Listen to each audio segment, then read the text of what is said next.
글을 써야 됩니다. 글에서는 이거 좀 문제 있지요. 그렇죠? 2, 3년 전에는 귀에 걸 수 있을 만큼 작은 휴대폰이 출시된 적이 있었다. 그런데 당시로서는 최고의 기술이어서 이 작품은 예상외로 매출을 올리지 못해 제작자들을 당황하게 했다라고 했습니다. 자, 엄청 뜨고 있다는 공식적인 표현 아닙니다. 그렇죠? 바꿔줘야 되겠죠. 휴대폰은 예술품이 아니라 공산품입니다. 그렇기 때문에 작품이라는 단어, 그렇죠? 뭔가 비유적으로 좀 쓴 것 같긴 한데 왠지 어색하지 않습니다. 예, 익숙하지 않습니다. 어색해 보이지요. 그래서 제품으로 바꿔주는 게 좋겠지요. 제작자들을 당황하게 했다. 이것도 상품이라는 측면에서 보면 우리가 제작자라는 표현은 예술, 뭐 영화라든지 뭐 뮤지컬이라든지 이런 데 많이 쓰는 표현이잖아요. 그래서 어떻습니까? 생산자 정도로 바꿔주는 것이 더 좋은 글이 될 수 있겠죠. 혹은 제조업체로 바꿔주든지요. 자, 바꿔보겠습니다. 나노기술을 필두로 작은 것이 주목받고 있다. 그렇죠. 2, 3년 전에는 귀에 걸 수 있을 만큼 작은 휴대폰이 출시된 적이 있었다. 그런데 당시로서는 최고의 기술이었을 이 제품은 예상외로 매출을 올리지 못해 제조업체들을 당황하게 했다. 훨씬 더 의미가 분명하고 명확한 글이 되고 있습니다. 예, 5번째 주의사항으로 넘어가겠습니다. 가급적 평서문으로 써라. 원활히 의사소통을 할 수 있는 조건은 무엇이 있을까? 이건 문장 바로 읽으면서 가겠습니다. 최근 들어 프로슈머라는 말을 많이 듣게 된다. 이것은 소비자와 생산자의 합의화로 생각하면 된다. 우리는 시간적 이미지를 통해 의사소통을 하게 될 때 이러한 자세가 필요하다라고 했습니다. 여러분들 일단 첫 번째 이렇게 있을까? 이렇게 질문 던지는 거예요. 비슷한 실수들 많이 하게 되는데요. 자꾸 질문 던지는 습관이 있는 건 여러분들이 교과서에서 이런 형태의 글들이나 문제들을 많이 접했기 때문입니다. 그런데 의문문이나 청윤으로 표현하는 건 창의성 아닙니다. 여러분들 예를 들어 독자가 다르잖아요. 이 독자는 교수입니다. 여러분들의 글을 객관적으로 평가하고 또 여러분의 논증 구조를 살필 사람들인데 자꾸 그 사람들에게 물어봅니다. 그렇죠? 이거 채점관에게 질문하고 권유하려는 게 아니라면 그냥 하고 싶은 말 바로 평서문으로 옮기는 것이 좋은 표현입니다. 바꿔보죠. 프로슈머 방식이란 제품을 개발할 때 소비자가 직간접적으로 참여하는 방식으로 프로슈머 개념을 확장시킨다면 의사소통을 원활히 하는데 도움을 주는 아이디어로 활용할 수 있다. 그렇죠. 여러분들 이렇게 딱 제시를 하면 이제 나옵니다. 일방적인 의사소통의 한계를 극복하기 위해서는 일방향 미디어가 제공하는 컨텐츠를 단순 흡수하는 데서 한 발 더 나아가야 한다. 여러분들 보십시오. 자꾸 이렇게 질문 던지게 되면요. 질문에 대한 답을 형식적으로 하는 문장을 쓰게 되느라고 정작 논의의 깊이를 만들거나 서술의 구체성을 확보하기 어렵습니다.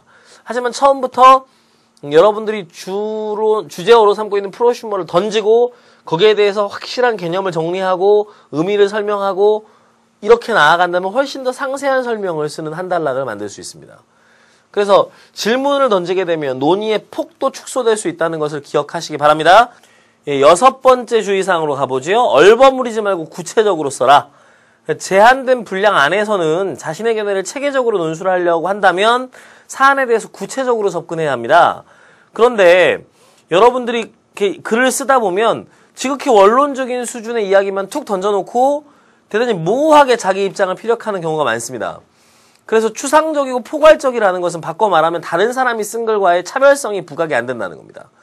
그래서 보다 구체화하려고 해야 됩니다. 예를 들어 다양하다에서 끝난다거나 혹은 그저 대충 추상적인 언어에서 얼버무려 놓고 더 이상 구체적인 얘기를 하지 않는 것이 가장 큰 문제입니다. 그러면서 분량만 늘어지는 글이 정말 차별성 없는 글이지요. 확인해 볼까요?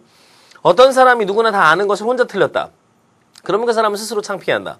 이와 같이 많은 사람들이 실제 생활에서 부끄러움을 느끼며 살아간다. 이들이 부끄러움을 표출하는 경우는 다양하다.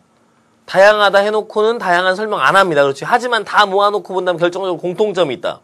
공통점, 조선시대 사람들이 예의를 중요하게 여기고 너무나 뻔한 얘기하면서 그냥 뭉뚱그리고 있습니다. 자, 이런 글들 길어지지만 실제 내용 아무것도 없는 글입니다. 차라리 구체적으로 짧게 자기가 하고자 하는 말을 정확하게 들어가는 것이 맞습니다. 가보지요. 남들에게 어리석은 인상을 남기고 싶은 사람은 없다. 그래서 모두가 알만한 내용을 모를 때에도 아는 채 짐짓이 치미를 떼기도 하고 혼자 부끄러워하기도 한다. 그렇죠. 어리석은 인상을 남기고 싶지 않으니까 이렇게 하게 된다라는 것이지요. 창피해한다라는 얘기하고 이걸 좀 더 상세화하는 것이 오히려 더 필요한 상황에서 쓸데없이 추상적인 단어들로 얼버무리게 될 때 글이 구체성을 상실하게 되는 겁니다. 그렇죠? 다음 제시문으로 다음 주의사항으로 넘어가겠습니다. 7번째입니다. 과장하지 말고 냉정하게 써라. 동물이 아파하고 있다. 갈기갈기, 찢기고, 다람쥐가 어떻고 아주 그죠? 감정적으로 이입하고 이렇게 됩니다. 이거 다 필요합니까? 논술에서 전혀 필요하지 않습니다. 감정 과장하지 마십시오. 냉정하게 필요한 말을 쓰는 것이 필요합니다. 고쳐보지요. 동물도 감정을 느끼고 고통을 표현한다. 이 한 문장이면 여기에 나와 있는 거 모두 다 갈무리할 수 있습니다. 감정 과장하지 마십시오. 마지막 8번째 주의사항입니다. 문장 호응이 되도록 써라. 자, 이 문장 보시면요. 블루오션 전략의 핵심은 잡아놓고 어떻습니까? 말한다로 마무리하고 있습니다. 이거 호응 맞지 않죠? 주술 호응 맞지 않습니다. 그래서 여러분들 어때요? 이거 바꿔줘야 좋은 문장 될 수 있겠죠? 바꿔봅시다. 블루오션 전략의 핵심은 이렇게 되는 시장을 창출하는 것이다로 바꾸면 문장 호응 어울리지요? 그렇게 해서 옳은 문장 쓸 수 있겠습니다. 예, 호응과 관련돼서는 여러분들에게 조금 더 여러 가지 이제 사례들이 있을 수 있을 텐데요. 여기서 본 것처럼 지금 주어와 서술어 간의 호응 대단히 중요합니다. 그래서 주어에 어울리는 서술어 찾아주려는 노력 필요할 거고요. 그리고 무엇보다 여러분들이 많이 이제 혼동하는 호응이 부사어에 따른 호응이지요. 부사어나 구주어들이 호응을 이루는 경우들이 있는데요.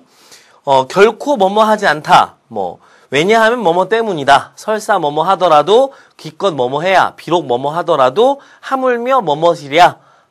만약 뭐뭐라면 마땅히 뭐뭐 해야 한다. 와 같이 이렇게 앞에 부사어가 나오면 반드시 따라 나와야 되는 서술 호응들이 있습니다. 그 호응들 잘 주의해 주셔야 좋은 문장을 쓸 수 있겠습니다. 무엇보다도 좋은 문장을 쓰기 위해서는요. 좋지 않은 문장이 무엇인지를 알고 그것을 피해가는 것이 중요하겠지요. 중언부언하는 문장, 서리법 있는 문장, 남발하는 문장, 상투적 문장, 비논리적인 감정 표현, 얼버무리는 장황한 자신 없는 문장, 계몽형 문장, 논지와 관계없는 호소형 문장 등이 대표적인 좋지 않은 문장들입니다. 이런 문장들 피해서 더 좋은 문장들 만들어 가시는데 이 강의가 도움이 되었으면 좋겠습니다. 다음 강의는요. 이제 문단 쓰기로 가겠습니다. 글쓰기 방법론 첫 번째 강의 문장 쓰기는 여기서 마무리하고요. 수고 많으셨습니다. 다음 시간에 뵙겠습니다.